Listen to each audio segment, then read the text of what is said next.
안녕하십니까. 새가족부의 박재현 목사라고 합니다. 자, 오늘은 이 새가족 교육 또 세례 교육의 세 번째 시간을 갖도록 하겠습니다. 제가 먼저 기도하고 그리고 강의를 시작하도록 하겠습니다. 사랑의 하나님, 고맙고 감사합니다. 오늘 새가족 교육, 세례 교육의 세 번째 시간을 갖습니다. 성령님께서 인도하여 주셔서 영상으로 듣는 우리 성도님들 이해되게 하시고 또 하나님께서 주시는 은혜를 누릴 수 있도록 주님 축복하여 주시옵소서. 예수 그리스도의 이름으로 기도드립니다. 아멘. 자, 지난 첫 번째 시간에는 천지를 창조하신 하나님, 그리고 하나님이 어떤 분이신가에 대해서 창세기에 나와 있는 하나님의 모습을 통해서 우리가 좀 살펴봤고요. 두 번째 강의에서는 우리가 하나님의 형상대로 창조받았는데 죄로 인해서 하나님의 형상이 깨어지고 죽을 수밖에 없고 심판받을 수 없는 우리를 예수님께서 속죄하셨다라는 그런 내용이 있었습니다. 자, 그리고 오늘은 이제 세 번째 강의로 성령님에 대해서 좀 알아보는 시간을 갖도록 하겠습니다. 자, 성령님은 누구신가? 성령님은 예수님의 약속대로 오신 분이십니다. 그리고 그 성령님께서 지금 우리와 함께 하시며 우리는 그분과 더불어 살고 있기 때문에 우리는 성령님을 늘 의지하고 성령님을 구하는 삶을 살아야겠습니다. 사도행전 1장 8절 말씀 한번 같이 읽어볼까요? 시작. 오직 성령이 너에게 임하시면 너희가 권능을 받고 예루살렘과 온 유대와 사마리아와 땅끝까지 이르러 내 증인이 되리라 하시니라. 아멘. 이 구약 성경을 보게 되면 성령님이 아주 특별한 사람, 왕이나 선지자나 사사나 그런 사람에게 이렇게 임하는 것을 볼 수가 있습니다. 한두 사람에게 임하는 거죠. 그런데 이제 신약으로 오게 되면 이제 예수 그리스도를 구주로 고백하는 사람에게 이제 오순절 성령 강림을 통해서 이제 누구에게나 성령님이 임하시는 것을 볼 수가 있습니다. 우리에게는 너무나도 큰 은혜죠. 성령님께서, 하나님이신 성령님께서 우리에게 임하신다. 그래서 그분의 능력이 또 그분의 성품이 우리의 삶 가운데서 역사하신다. 이게 얼마나 큰 일이고 또 감사한 일인지 모르겠습니다. 자, 그런데 예수님이나 성령님, 사실 신약에 나오는 물론 이 성령님 같은 경우에는 구약에도 하나님의 영, 여호와의 영 간략하게 나오지만 잘 안 나오거든요. 그래서 예수님이나 성령님이 그냥 오늘날 갑자기 나타난 분 같다라는 생각이 들지만 그렇지 않습니다. 창세기 1장 26절 말씀을 한번 같이 읽어보겠습니다. 시작. 하나님이 이르시되 우리의 형상을 따라 우리의 모양대로 우리가 사람을 만들고 그들로 바다의 물고기와 하늘의 새와 가축과 온 땅과 땅에 기는 모든 것을 다스리게 하자 하시고. 아멘. 이 창세기에 하나님께서 이제 사람을 만드실 때 보면은 아주 좀 독특한 표현을 쓰고 계십니다. 하나님이 이르시되 우리의 형상을 따라. 하나님은 아버지 한 분인 것 같은데 우리의 형상, 복수를 쓰고 있는 것이죠. 또 우리의 모양대로 우리가 사람을 만들고 이제 이런 표현을 쓰고 있습니다. 이 구약에서 나오는 이 하나님이라는 표현은 엘로힘이라는 그런 단어를 씁니다. 근데 이 단어는 이제 복수형이죠. 항상 복수형으로 쓰입니다. 복수형으로 쓰이는데 또 아주 특이한 것은 복수형으로 쓰이는 주어 또는 그런 명사에는 동사가 복수형으로 와야 되는데 동사는 또 항상 단수형으로 쓰인다라는 겁니다. 그것이 의미하는 바는 하나님께서는 성부 하나님, 성자 예수님, 성령 하나님 이 세 분이 함께 세 분이 움직이신다. 그리고 이 세 분이 삼위일체로 움직이신다라는 것을 우리가 생각해 볼 수 있습니다. 복수형 세 분인데 단수처럼 단수로 움직이신다라는 것이죠. 그래서 이 예수님이나 성령님은 오늘 갑자기 나타난 것이 아니라 이미 천지가 창조될 때, 천지가 창조되기 이전부터 하나님과 다 같이 계셨던 세 분이 같이 계셨던 분이다라는 것입니다. 자, 그러면 오늘 우리가 성령님을 살펴보기 전에 삼위일체 하나님에 대해서 아주 간략하게 좀 살펴보도록 하겠습니다. 삼위일체 하나님이란 무엇인가? 첫 번째로는 하나님은 한 분이시지만 또한 세 분이시다라는 것입니다. 말씀을 한번 읽어볼까요? 마태복음 3장 16절 17절 말씀인데요. 한번 같이 읽어보겠습니다. 예수께서 세례를 받으시고 곧 물에서 올라오실새 하늘이 열리고 하나님의 성령이 비둘기같이 내려 자기 위에 임하심을 보시더니 하늘로부터 소리가 있어 말씀하시되 이는 내 사랑하는 아들이요 내 기뻐하는 자라 하시니라. 아멘. 여러분, 사람은 이 장소에 따라 각각 다른 역할을 수행합니다. 저는 교회에서는 목사지만 집에 가면 제 아내의 남편이고 제 아이들의 아빠고 또 저희 어머님에게는 제가 이제 아들일 것이죠. 자, 그런데 저는 이제 한 명입니다. 한 사람이기 때문에 동시에 그 모든 역할을 수행할 수가 없습니다. 제가 교회에 있으면 집에 갈 수 없는 것이죠. 그래서 이제 우리 아이들도 종종 이제 그런 얘기를 합니다. 아빠 빨리 와. 이런 얘기를 하거나 아침에 출근할 때는 아빠 교회 가지 마. 이런 얘기를 하는 거죠. 제가 목사인데 교회 가지 말라고. 같이 있고 싶으니까. 그런데 제가 여러 사람이라면 집에 동시에 있으면서 또 교회에서 일을 볼 수 있겠는데 집에서 나오게 되면 아이들하고 함께 할 수 없죠. 그런 우리의 한계가 있습니다. 자, 그런데 하나님께서는 한 분이시지만 세 분이 동시에 함께 일하실 수 있다라는 겁니다. 그 증거와 같은 말씀이 이 말씀이죠. 예수님께서 세례를 받으십니다. 지금 성자 예수님이 이 땅 가운데 계시죠. 그런데 하늘이 열리면서 동시에 같은 시간에 성령님께서 비둘기같이 내려오십니다. 그리고 또 성부 하나님의 말씀, 소리가 나타나는 거죠. 이는 내 사랑하는 아들이요 내 기뻐하는 자라. 이런 것처럼 삼위일체 하나님은 한 분이시지만 세 분이 동시에 일하실 수 있는 그런 분이다라는 겁니다. 자, 두 번째로 삼위일체 하나님은 어떤 분이신가? 하나님은 세 분이시지만 그러나 한 분이시다라는 것입니다. 말씀 한번 같이 읽어보겠습니다. 에베소서 말씀. 몸이 하나요 성령도 한 분이시니 이와 같이 너희가 부르심의 한 소망 안에서 부르심을 받았느니라. 주도 한 분이시요 믿음도 하나요 세례도 하나요 하나님도 한 분이시니 곧 만유의 아버지시라. 만유 위에 계시고 만유를 통일하시고 만유 가운데 계시도다. 아멘. 만약 하나님께서 이 세 분으로만 존재하신다면, 존재하시면서 이 각기 다른 사역만을 행하신다면 결국 그 세 분은 그냥 서로 다른 세 분의 신일 수밖에 없을 것입니다.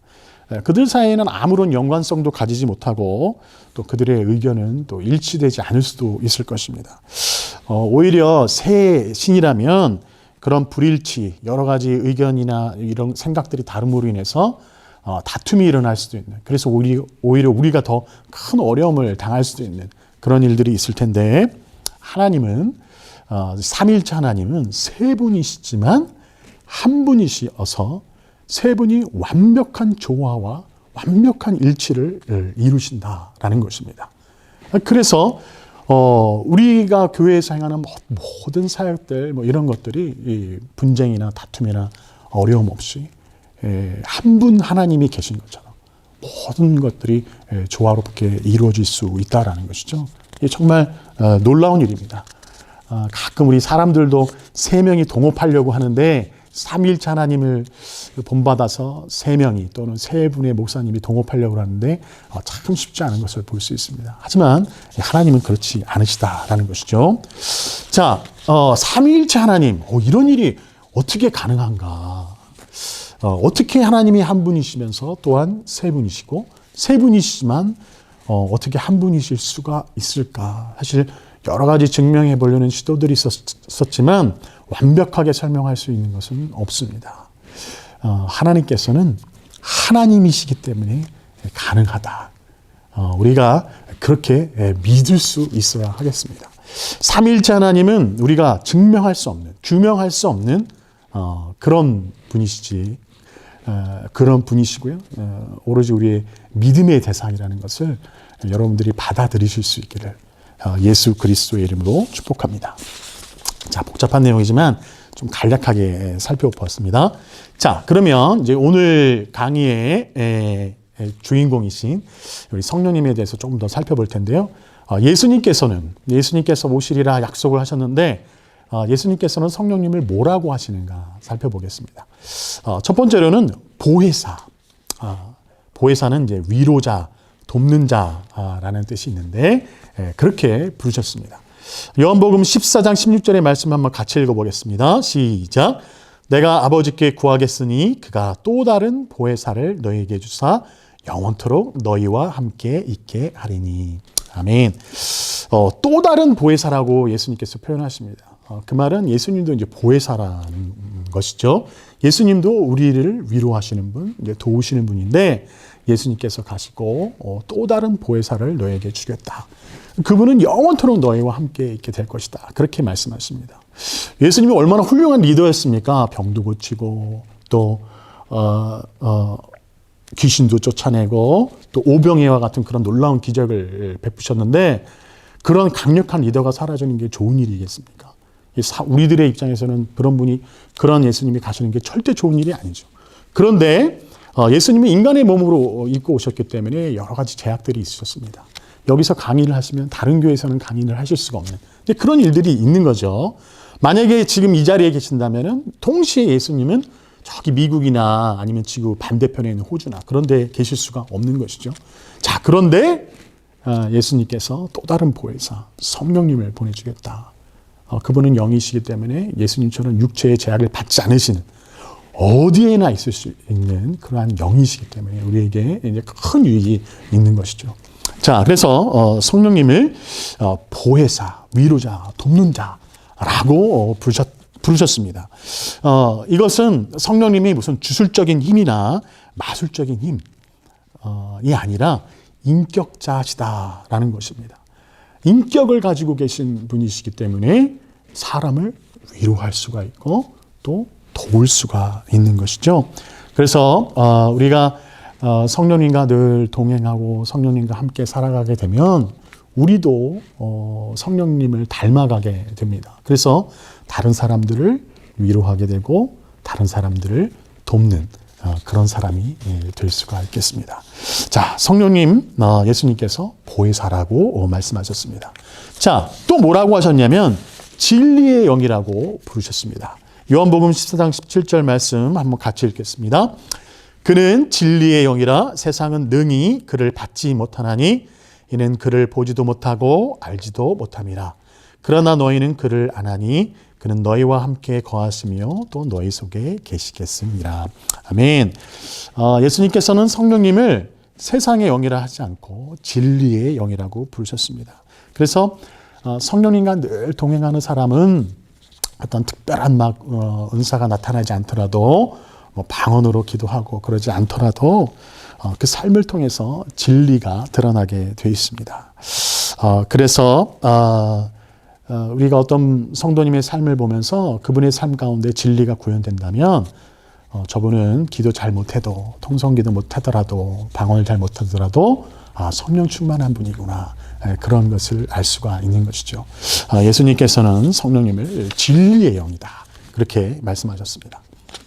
자, 그러면 예수님께서 말씀하시는 성령님의 사역들이 있는데요. 한 3가지 정도 좀 살펴보도록 하겠습니다. 성령님의 아주 주요한 사역 3가지 정도. 첫 번째로는 주님의 말씀을 가르치고 생각나게 해 주십니다. 자, 요한복음 14장 26절 말씀 한번 같이 읽어볼까요? 시작.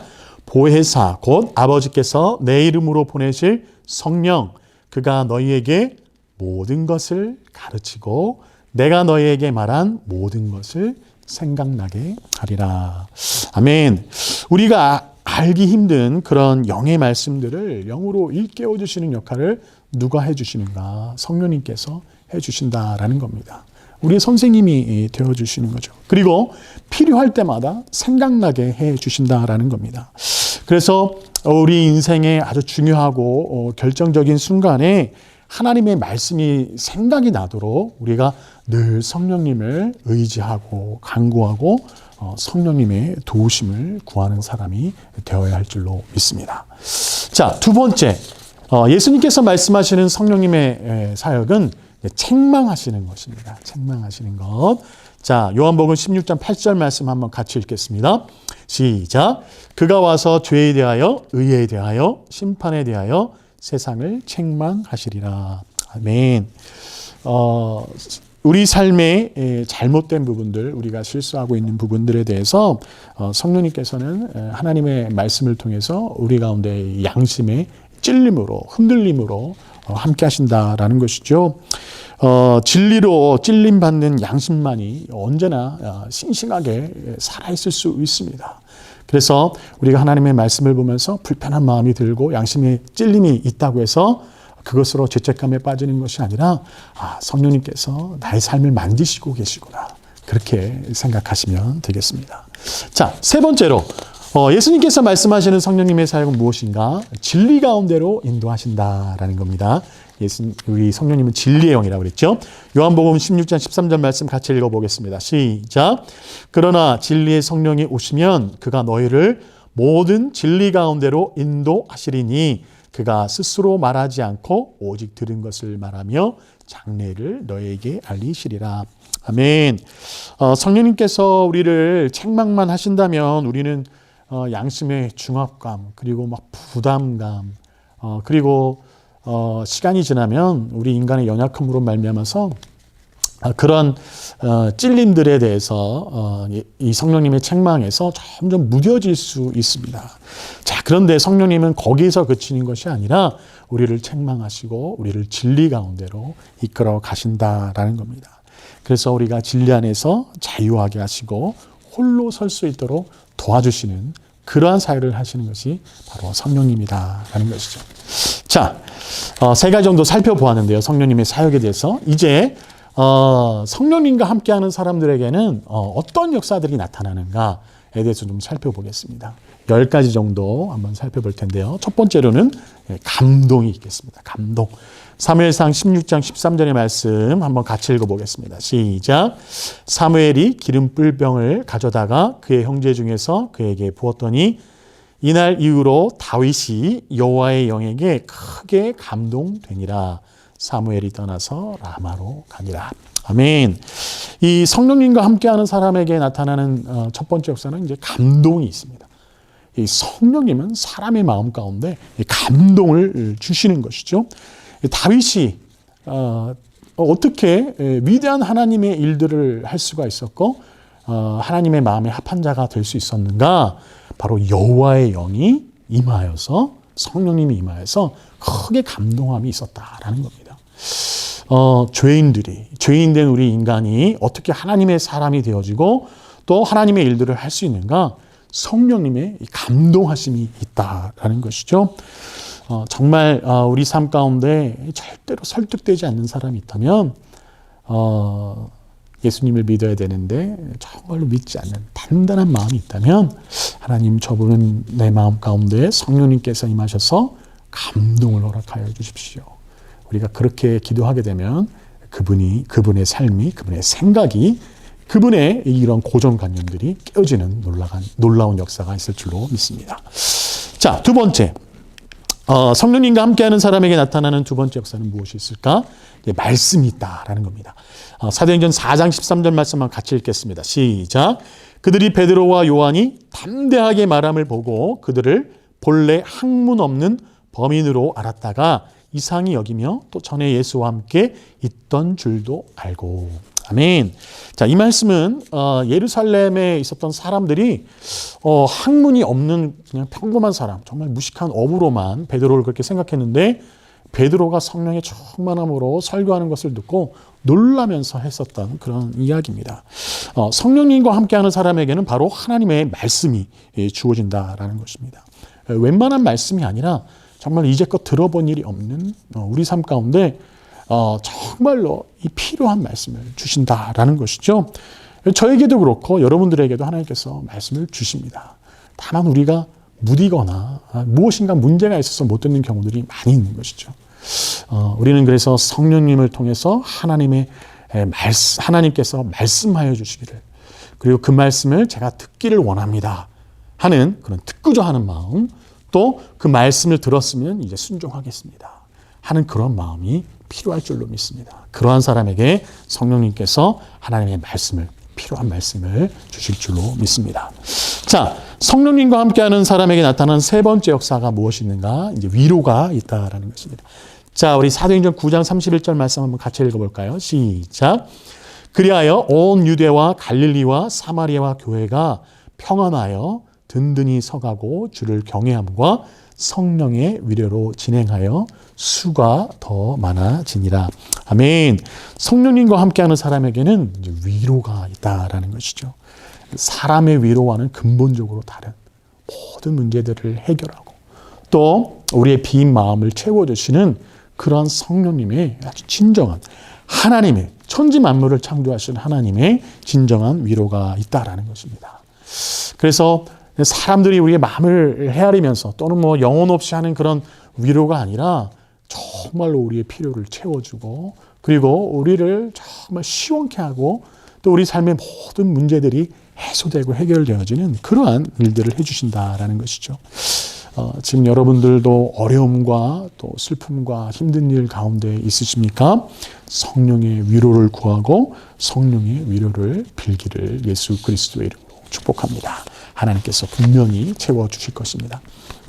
자, 네 번째, 성령님과 함께하는 자에게 나타나는 역사, 사랑이 있다라는 것이죠. 로마서 5장 말씀 한번 같이 읽겠습니다. 시작.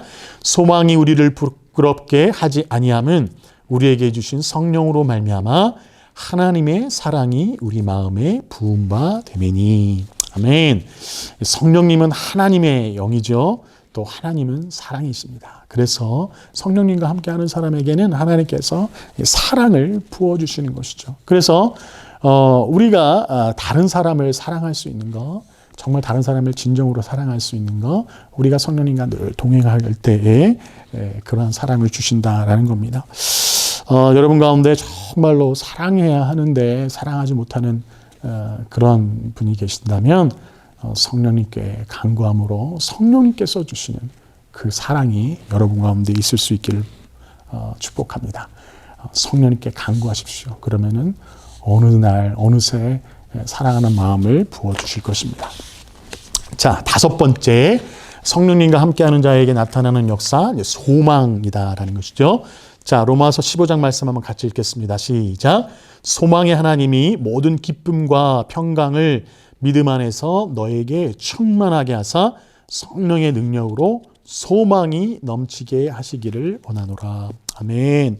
자, 성령님과 함께하는 사람에게 이제 소망이 임하게 되는데 지금 나의 형편이 아주 암울하고 힘들고 절망 중에 있다 하더라도 그래서 그러한 상황 가운데서 자꾸 부정적인 생각이 들고 슬픈 생각이 들더라도 성령님께서는 우리로 하여금 전지전능하신 하나님을 자꾸 바라보게 하시고 또 하나님의 말씀을 끊임없이 생각나게 함으로 말미암아 내가 누구인지를 다시 생각나게 하는 것이죠. 나는 그냥 사람이 아니라 그냥 어떤 사람의 아들이 딸이 아니라 하나님의 아들이야, 하나님의 딸이야 라는 것을 일깨워주고 필요한 말씀들을 주심으로 말미암아 소망이 생기게 한다라는 겁니다. 우리의 진정한 모습을 바라보게 함으로 하나님의 참모습을 바라보게 함으로 소망을 주신다. 바로 이제 성령님께서 하시는 사역이 되겠습니다. 자, 여섯 번째로는 무엇이 있는가? 거룩입니다. 자, 로마서 15장 말씀 같이 읽어볼까요? 시작. 이 은혜는 곧 나로 이방인을 위하여 그리스도 예수의 일꾼이 되어 하나님의 복음의 제사장 직분을 하게 하사 이방인을 제물로 드리는 것이 성령 안에서 거룩하게 되어 받으실 만하게 하려 하심이라. 아멘. 성령님께서는 이제 우리를 책망하시고 꾸짖어 주시는 그러한 일들로 말미암아 우리가 깨끗한 구별된 거룩함으로 이끌어 가신다라는 것입니다. 그래서 성령님과 늘 함께하는 사람들은 양심의 가책과 더불어서 이제 갈등을 느끼는 것들이 많이 있는 거죠. 내 삶이 뭔가 좀 잘못됐는데 이렇게 가면 안 되는데 그러면서 불편한 마음 또 갈등을 주시는데 그러한 것이 이제 자연스러운 것이다라는 겁니다. 그런 것이 건강한 것이다라는 것이죠. 죄된 삶에 대해서 아무런 느낌이 없는 것이 더 문제가 되겠습니다. 그래서 여러분 가운데 뭔가 이 잘못된 삶의 모습, 또 언어나 행동 그런 것들로 인해서 이 불편한 마음이 든다라면 벌써 여러분이 성령님을 통해서 거룩의 깊은 단계로 들어가고 있다. 그렇게 생각하시고 믿으셔도 되겠습니다. 여러분 거룩이 얼마나 중요합니까? 하나님께서 쓰시기 좋은 그릇이 되는 거고요. 나중에 훌륭한 사람 되더라도 큰 일을 하게 되더라도 우리가 거룩한 삶을 살게 되면 다른 사람이 이게 트집 잡을 만한 일들이 없는 거죠. 우리가 신문이나 이런 거에 보면은 참 많은 일을 해야 되고 좋은 일을 해야 될 분들이 거룩하지 못함으로 인해서 흠들로 인해서 이렇게 꼬꾸라지는 모습들을 좀 볼 수 있지 않습니까? 자, 하나님께서 우리가 성령님을 통해서 거룩하게 하시는 것, 그것을 사모하시면서 나간 여러분들 되기를 바랍니다. 자, 7번째는 성령님께서 무엇을 주시는가? 이제 자유를 주신다라는 겁니다. 자, 고린도후서 3장 17절 말씀하고 같이 읽겠습니다. 시작. 주는 영이시니 주의 영이 계신 곳에는 자유가 있느니라. 아멘. 여러분, 우리가 비록 이해할 수 없는 상황 가운데 어떻게 하나님께서 이런 일을 해주실 수 있을까? 그런 생각이 들더라도 성령님께서 우리를 감동하셔서 우리에게 깨달음을 주신다면 이것이 다 성령님의 놀라운, 하나님의 놀라운 계획 가운데 있는 것이구나. 이렇게 되면 이 모든 상황과 환경 가운데서 우리가 자유함을 누릴 수가 있는 것이죠. 뿐만 아닙니다. 성령님께서는 우리의 마음과 생각을 거룩해 하심으로 말미암아 죄에서도 자유케 하시는 것이죠. 또 우리가 예수 그리스도를 믿게 성령님께서 역사하셔서 우리가 죽음에서도 심판에서도 자유하게 되어지는 그러한 일들을 주시는데 그것이 바로 성령님의 역할이다라는 겁니다. 자, 8번째로는 치유가 있습니다.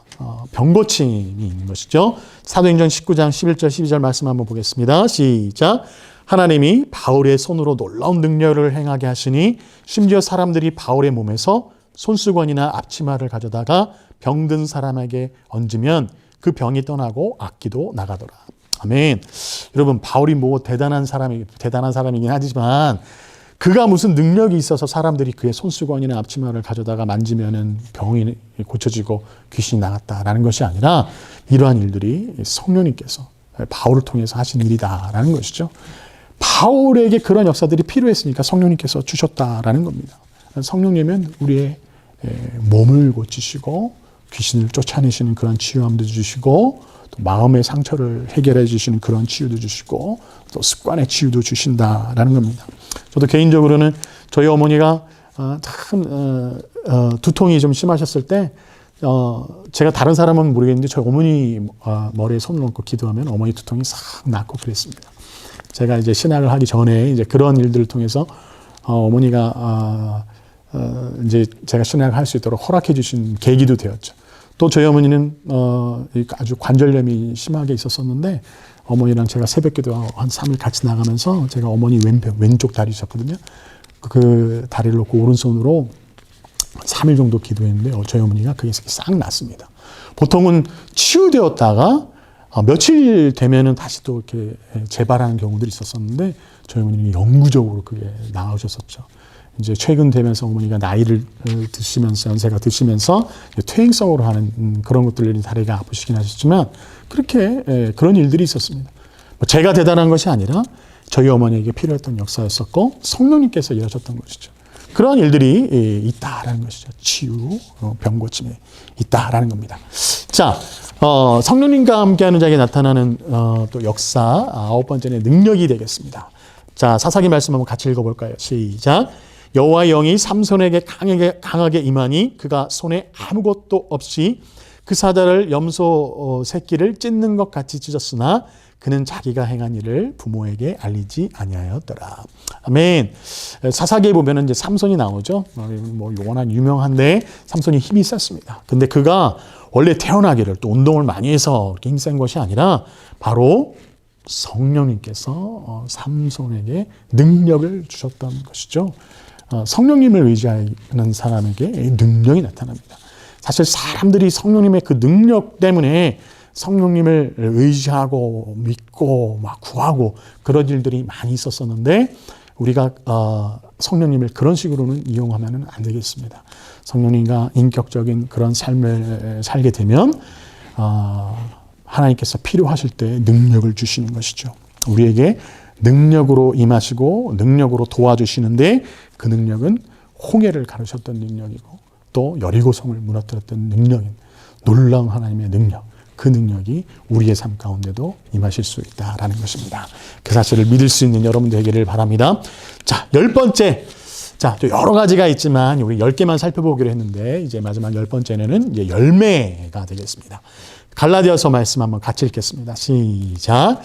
오직 성령의 열매는 사랑과 희락과 화평과 오래 참음과 자비와 양성과 충성과 온유와 절제니 이 같은 것을 금지할 법이 없느니라. 아멘. 우리 성령님께서는 사실 은사 주시기를 참 기뻐하십니다.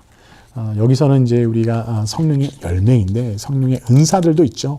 뭐 방언이나 병을 고친다든지 뭐 예언이나 뭐 이런 여러 가지 성령의 은사들이 있는데 보통 그런 은사들은 성령님께서 사람의 인격과 관련 없이 선물로 주시는 것입니다.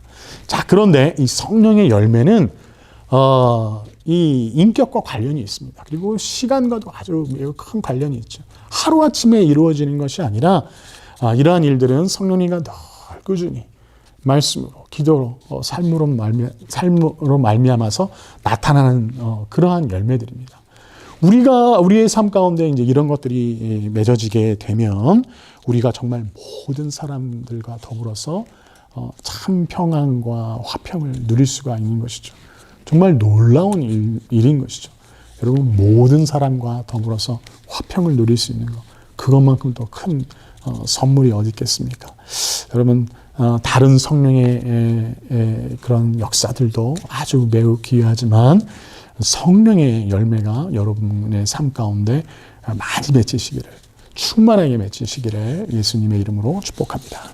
자, 그렇다면 이렇게 좋으신 성령님, 우리에게 이런 은혜들을 주시고 역사를 주신 성령님, 우리가 어떻게 하면 받을 수 있을까?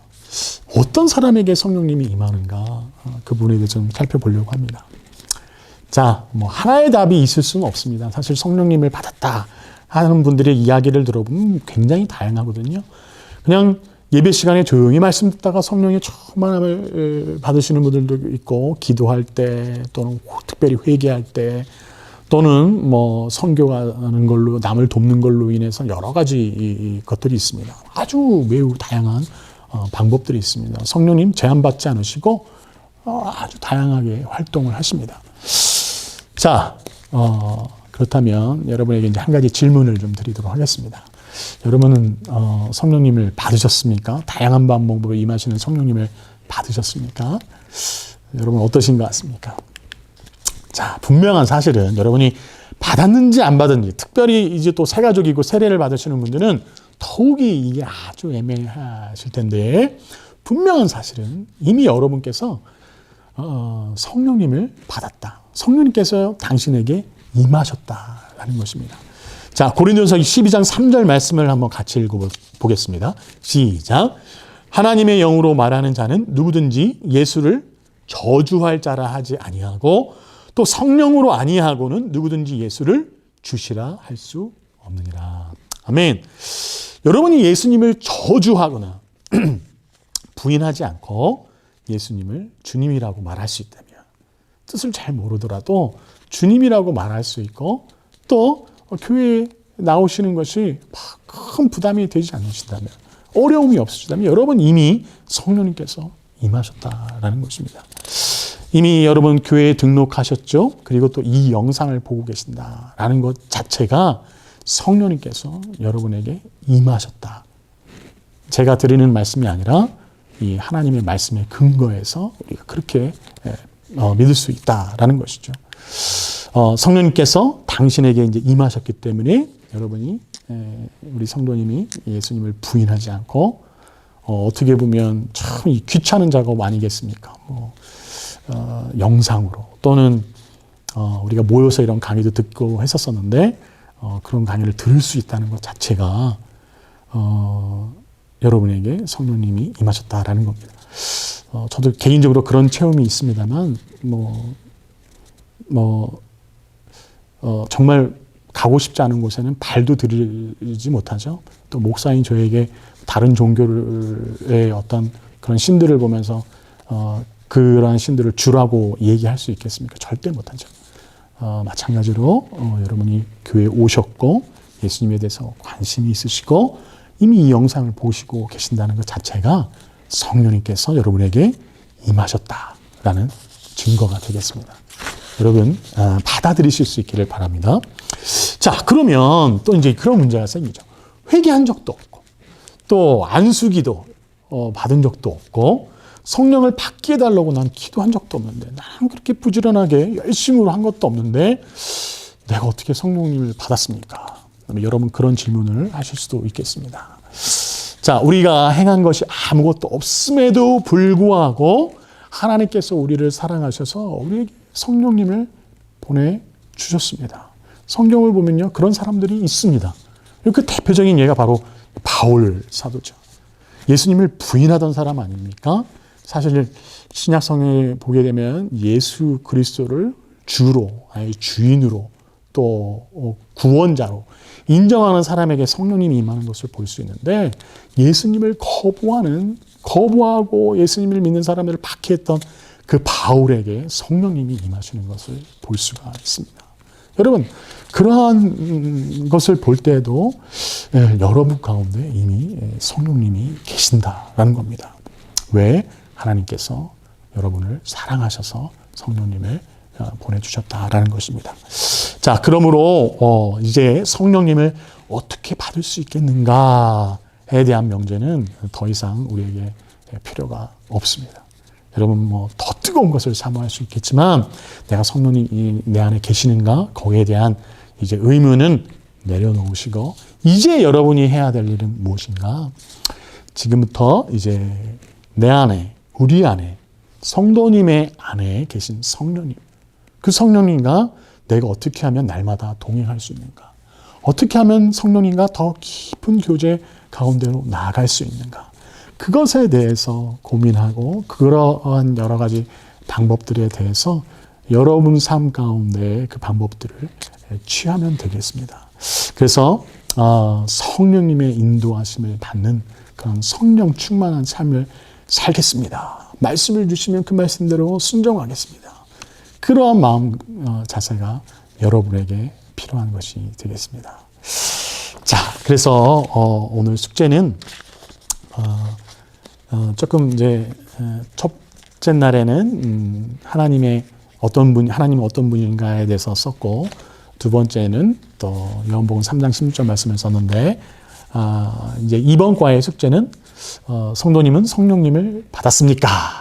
자, 강의 내용에 이미 다 나와 있는데 그것에 대해서 믿음으로 좀 고백했으면 좋겠고요. 그리고 2번 성령님과 날마다 동행하기 위해서 나는 어떤 일을 해야 할까? 구체적으로 어떤 걸 해야 될까? 하루에 몇 분이라도 기도하고 말씀을 보겠다. 또는 큐티를 알고 계신다면 큐티를 하겠다라든지 아니면 새벽 기도를 또 교회에서 하고 있는 여러 가지 그런 예배나 강의들을 듣겠다라든지 그런 뭔가 구체적인 방법들을 써주시면 되겠습니다. 어렵지 않으시죠? 네, 성령님께서 여러분에게 감동하여 주셔서 구체적인 방법들을 기록하고 또 그 일들을 여러분이 날마다의 삶 가운데서 하실 수 있기를 바랍니다. 그래서 성령님과 동행하시고 성령님께서 베푸시는 놀라운 일들, 역사들을 여러분이 경험하실 수 있기를 예수님의 이름으로 축복합니다. 자, 너무나 수고하셨고요. 제가 기도하고 세 번째 강의를 마치도록 하겠습니다. 사랑의 하나님, 너무나 짧은 시간이지만 오늘 성령님에 대해서 우리가 배웠습니다. 아는 것에서 들은 것에서 그치는 것이 아니라 성령님과 동행하기 위해서 말씀을 또 기도를 또 순종하고자 하는 귀한 마음의 자세를 가지고 나아갈 수 있도록 성령님 도와주시옵소서. 우리 성도님들과 늘 함께하여 주시옵소서. 예수 그리스도의 이름으로 기도드립니다. 아멘. 감사합니다. 수고 많으셨습니다.